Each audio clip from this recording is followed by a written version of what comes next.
নমস্কার, আমি আদিত্য সরকার রয়েছি আপনাদের সাথে। আজকের বিষয় প্রণাম। প্রথমে প্রণাম, তারপরে নাম। সে নিজের নাম হোক বা সৃষ্টিকর্তার নাম, যেটা দিয়ে আপনি শুরু করেন। প্রণাম শব্দটি সংস্কৃত থেকে এসেছে, যা আমাদের ভারতীয় সংস্কৃতির একটি অংশ, এবং আমাদের বাঙালিদের ক্ষেত্রে প্রণামটি শুরু থেকে শেষ অবধি অনেক মায়না রাখে।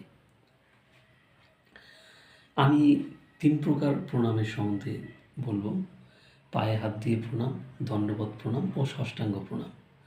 পায়ে হাত দিয়ে প্রণাম: পিতামাতা, গুরুজনদের, শিক্ষকদের ও সম্মানীয় ব্যক্তিদের পায়ে হাত দিয়ে প্রণাম করার প্রথা, এটি একটি আমাদের ভারতীয় সংস্কৃতির অংশ। দণ্ডবত প্রণাম: দণ্ডবত প্রণাম লাঠির মতো লুটিয়ে পড়ে প্রণাম করাকে দণ্ডবত প্রণাম বলা হয়।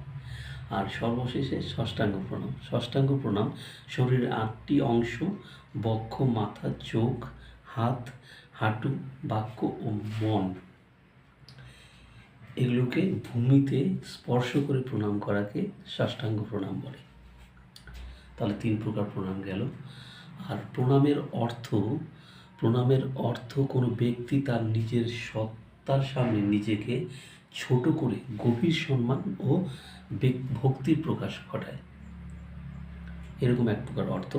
আরেক প্রকার অর্থ, প্রণামের অর্থ হলো ভূমিতে পায়ের ওপর অনড় থেকে অভিবাদন জানানোকে প্রণাম বলা হয়।